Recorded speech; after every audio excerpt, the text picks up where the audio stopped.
All right, welcome everybody. Another beautiful, foggy, cold-ass day here in Idaho. Yeah. And it is December 5th. Ferris prices? Anything for us? You know, I was really kind of like, at the beginning or middle of November, it was looking kind of soft. Yeah, that's what we were telling everybody. And then, as the month kind of progressed, some export sales picked up a little bit and a little bit of demand maybe from the steel mill. So I don't know that the money's up money, but maybe not down as much as I might once have thought. So maybe $10 to $20 off, maybe less, depending on the grade.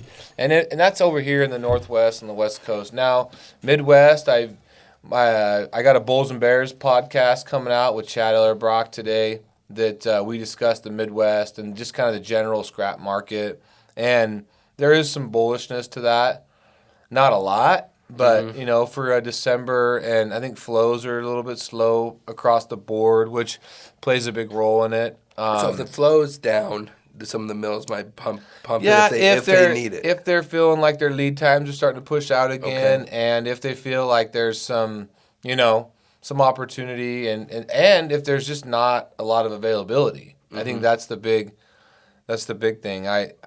And you said, for example, like I talked to my buddy down in Texas this morning, Tom, and he said, yeah, it's be 78, 79 degrees over here today. And I just was like, fuck you, man. I was like, it's 28 right now here in Idaho, and it's slick and it's cold. It took me an hour and 10 minutes to get to work today. Yeah. And normally, how long does that take you? 30 to 40. Okay. And it's not even that bad yet. Yeah. So what happens to the scrap flow when it's like that, and the pricing isn't like nothing to write home about? It sucks. And that's just the name of the game. That's the way it is. So does that impede scrap flow? For sure. And will that help out the market? Maybe. We'll see. I mean, it depends. Still demand driven. And I don't necessarily think that there's a crazy amount of demand, but definitely there's definitely some supply disruption. Copper went on a tear. Again. Down a little. This morning it was up a little. Yeah, it was up at one point. Now it's down about 3 cents, but we're still north of 380. Yeah, 381, 382, which is good. I'm hopeful for copper. I think, copper is could be pretty decent in going in next year. We'll see. I mean, just because there's a lack of supply, there's definitely going to be demand there as people move everything to more electric driven, whether it's automobiles or it's grid improvements or expansion. And if China opens up in 23, then there's some opportunity there for copper. So I'm still, I could see copper, hanging around where it's at and $3.50 to $4 pretty easy, I think. My buddy Eddie Ornstein hit me up. He's real bullish on it. He always kind of calls. Doesn't always call him right, but I kind of trust his opinion. Yeah. He thinks early next year we could get 395-ish. So I think because copper does depend a lot on Chinese consumption. And if they loosen up some of these COVID controls and allow, manufacturing and they juice that economy a little bit, I could see copper, staying fairly strong. I mean, you see aluminum in the mid 120s, like that's nothing to scoff about. Nickel, 1220, 1230, that feels pretty good.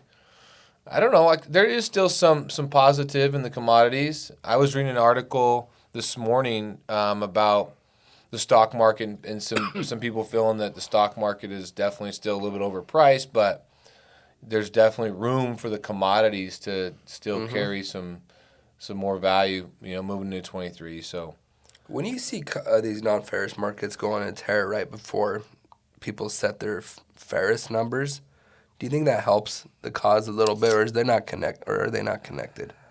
I don't.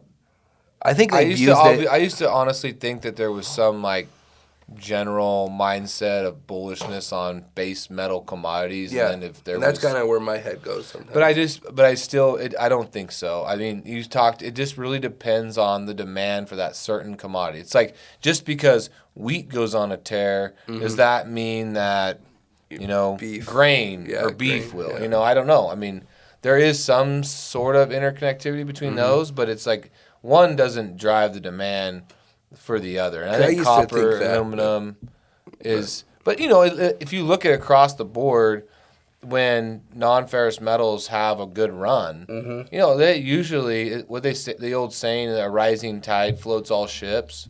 So Yeah. it may not float them all at the same level, but it definitely Helps brings up the. It might not be as interconnected as like you see copper go on a tear that okay, now ferrous might go sideways. Yeah. It's not going to be that close to a connection, but long term you see some of these base metals go up, and typically commodities trend together. Yeah. But I used to really think like, right, it seems like so many months it's been like copper just gets its ass kicked at the end of the month, and I'm like, that's convenient. Yeah. And I just kind of think, but sometimes I overthink it. when I was talking to Chad, and what we talked about in the podcast, the Bulls versus Bears, it's still a trader's market, right? Like, there's a lot of the dynamics that we deal with on a daily basis does not even affect scrap flow, consumption, processing. It's still, guys in offices behind computers trading that affect our markets more than, what we're doing on a daily basis, right? We're just kind of living in the ocean and riding the tides that are presented to us, right? Yeah. Like, we don't necessarily, control much of anything, especially on a really small scale. But, we're just kind of like, okay, do we move here? And that's why people, I think, hedge, is because they want to try and control the tide as much as they can and control the waves. But, in the scrap world, we can sit around and pontificate and act like we might know where the direction of it's going, but it's the traders, man, that still control that. 100%. All right. Anything else for our audience? Nothing off the top of my head, man. I'm just, excited. Another Monday's here. Another a green Monday well, kind of green. Greenish Monday. Monday in the books. So I mean, we'll take it, man. It's we got a lot of stuff in the cooker. We're excited. Let's bring on 23, but let's finish out 2022 right. Let's finish the year strong. Thank you, everybody. Have a great day.